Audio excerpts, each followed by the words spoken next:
Hello, my name is Heather Cooper. Today I want to talk to you about coercive control inside domestic violence relationships. Coercive control is a subtype of domestic violence that often goes unnoticed, but it can leave more long-term damage than any violent act in itself. Coercive control can be summed up using what I call red flags.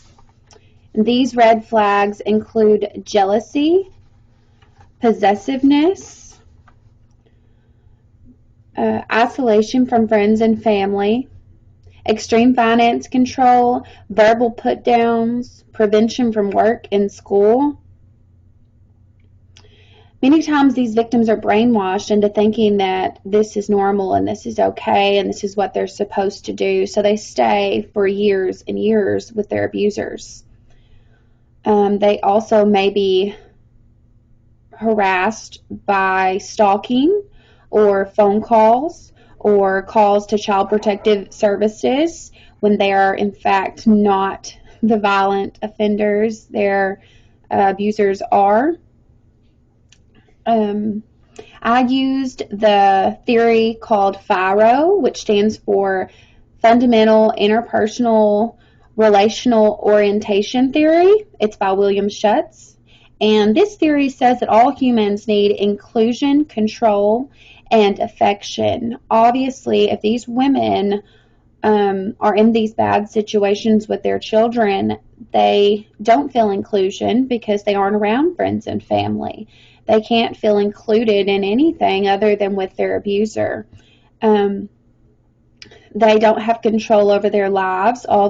Everything in their life, from their thoughts, their behaviors, their clothing, their way that they parent, is all controlled by their abuser, including their career. They don't have affection because many of times the only affection they receive is from their abuser, and the abuser does this in manipulative ways to gain either sexual advances or ways to keep the victim from leaving them.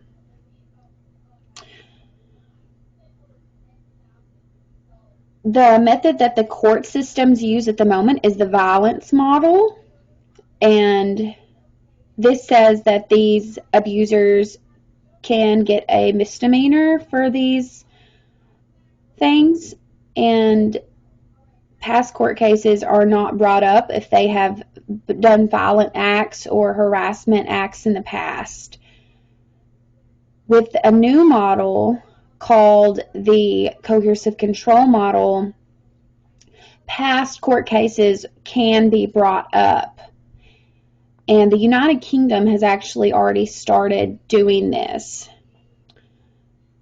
And with this new model, evidence from the past can be shown that these abusers have done these things repeatedly and they have a track record, and it will show that they aren't going to change, and it will prove that these women are not crazy and they are not lying, and they and their children really do need help from outside sources.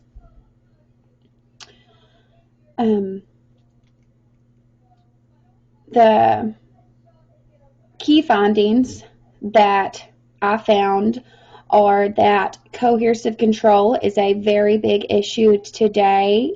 It's an ongoing issue for women and for children, especially in the South, because many times abuse is behind closed doors and other people don't want to get involved, so they turn away.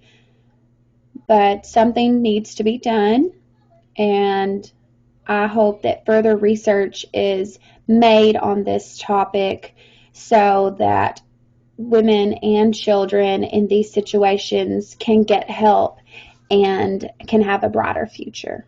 Thank you.